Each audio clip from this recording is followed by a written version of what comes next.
Hello दोस्तों, कैसे आप। दोस्तों, बहुत सारे जो कपल्स हैं आज की डेट में, वो उनका निभ नहीं पा रहा है, उनका अच्छे से हो रहा नहीं है रिश्ता, और डिवोर्स बहुत कॉमन हो गया, बहुत कॉमन हो गया है। कभी लड़की खुला मांगती है, कभी लड़का तलाक देने के बारे में सोचता है। सबसे पहले तो मैं सब लोगों को यही बोलूँगा कि हर किसी को कोशिश करना चाहिए कि उसका घर ना टूटे। कोशिश करना चाहिए कि कभी हम थोड़े चेंज हो जाए, कभी हस्बैंड को समझ के लेना चाहिए, कभी वाइफ को समझ के लेना चाहिए। अगर वाइफ ऐसा बोलेगी कि मैं हस्बैंड ही चेंज हो, या हस्बैंड ऐसा बोलेगा कि नहीं बीवी को ही मैं बदल दूँ, तो वो पॉसिबल नहीं है। आज की डेट में जब हम शादी करते हैं तो हम लड़का और लड़की दोनों ये ध्यान से सोच ले और समझ ले कि कोई किसी का गुलाम नहीं होता, कोई किसी की सुन के लेने वाला नहीं है। अगर किसी का हस्बैंड उसकी चीज़ों को इग्नोर करता है तो वो उसका प्रेम है उसकी वाइफ से जो वो इग्नोर कर रहे हैं, ठीक है। उस प्रेम को कमज़ोरी नहीं समझना चाहिए। और अगर किसी की वाइफ कुछ सुन के ले रही है या उसके लिए काम कर रही है, सेवा कर रही है, तो उस वाइफ का प्रेम होता है, ऐसा नहीं कि वो कमज़ोर है। तो सबसे पहले तो किसी को भी अपने को कमज़ोर या कमतर नहीं समझना चाहिए। दूसरी बात ऐसी है कि अगर आपके पास ऐसा ठोस रीज़न है कि आप अपनी बीवी को तलाक देना ही चाहते हो, तो आपको दो तीन चीज़ें समझ लेनी है। सबसे पहली चीज़ ये समझनी है कि आप उसको ट्रिपल तलाक नहीं दे सकते, ठीक है। तो ट्रिपल तलाक नहीं दे सकते तो क्या कर सकते। तो मैंने देखा है बहुत सारे लोग मौलानाओं के पास जाते, बोलते कि उनको उनकी वाइफ को तलाक देना है। मौलाना बोलता है अरे तुमको तलाक का मैं नोटिस, तलाकनामा बना के दूंगा तो पुलिस आएंगी। ऐसे करके मौलानाओं को मैंने देखा है 50,000 रुपये तक भी ले लेते। कितने? 50,000 रुपये। और अल्टीमेटली जब पुलिस आएंगी भी तो भी वो मौलाना आपकी हेल्प नहीं कर सकता है, वकील कर सकता है।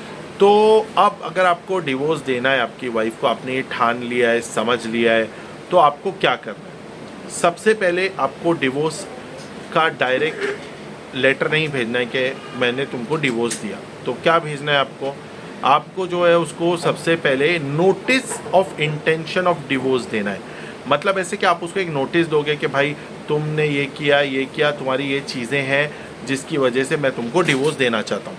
वो वकील के लेटर हेड पे जाएगा, notice of intention of divorce. और अक्सर जब हस्बैंड डिवोर्स देने के बारे में सोचता है तो उसकी बीवी उसके साथ नहीं रह रही होती है। मतलब वो लड़की जो है, आपकी जो वाइफ है, वो हो सकता है 2 महीना, 5 महीना, 6 महीना, 1 साल, 2 साल उसके माँ के घर पे रह रही है या आपसे अलग रह रही है। और बहुत सारी लड़कियों का सबसे बड़ी गलती यही होती है कि वो ये सोचती है कि मैं अपने हस्बैंड के घर से चली जाऊंगी तो वो चेंज हो जाएगा या मेरी मांगों को मानेगा। एक तरीके से एक ब्लैकमेलिंग होती है ये कि हस्बैंड का घर छोड़ के चले जाओ, या उसको परेशान करने जाते हो, या तुम उससे दूर होने के लिए जा रहे हो।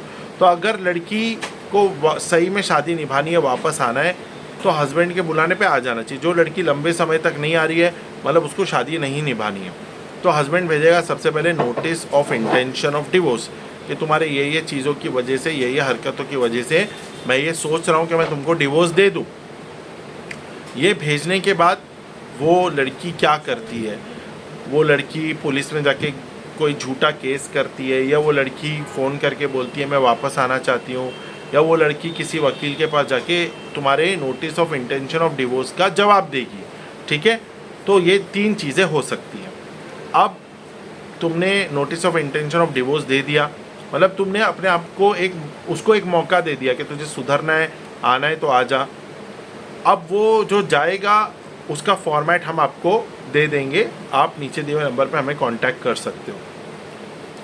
अब अगर आपकी वाइफ ने कुछ जवाब ही नहीं दिया और वापस भी नहीं आने के बारे में बोला, कुछ भी नहीं किया, तो आप उसको डिवोर्स का प्रॉपर डीड बना के भेज दोगे। उस पर आपकी वाइफ का साइन होना ज़रूरी नहीं है, लेकिन वो आप खुद ना बनाएं, वो एक लॉयर से बनवाएं। अगर आपको डिवोर्स डीड का फॉर्मेट चाहिए, जिसको तलाकनामा भी बोला जा सकता है, तो आप हमें नीचे दिए हुए नंबर पे कांटेक्ट कर सकते हैं। अब जो तलाकनामा है तो वो बनेगा तलाक एहसान। तलाक एहसान वो होता है जिसमें आप एक ही बार में लड़की को तलाक दे रहे हो, एक ही बार में, आपको 3 बार बोलने की ज़रूरत नहीं है। लेकिन इस्लामिक शरीयत के हिसाब से आपका तलाक फाइनलाइज होगा 4 महीने 10 दिन के बाद। कितने समय के बाद? 4 महीने 10 दिन के बाद आपका तलाक फाइनलाइज हो गया। अगर आपने उसको तलाक का ये भेज दिया, डीड ऑफ तलाक, तलाकनामा, और 4 महीने 10 दिन के अंदर आप लोगों के बीच में समझौता हो गया और वो आपके पास रहने आ गई, तो वो जो इद्दत पीरियड है, वो जो 4 महीना 10 दिन है, उसका वो इद्दत पीरियड है, उसमें अगर वो आ गई तो सब चीज़ ठीक है। अगर वो नहीं आई तो आपका तलाक फाइनलाइज हो जाएगा।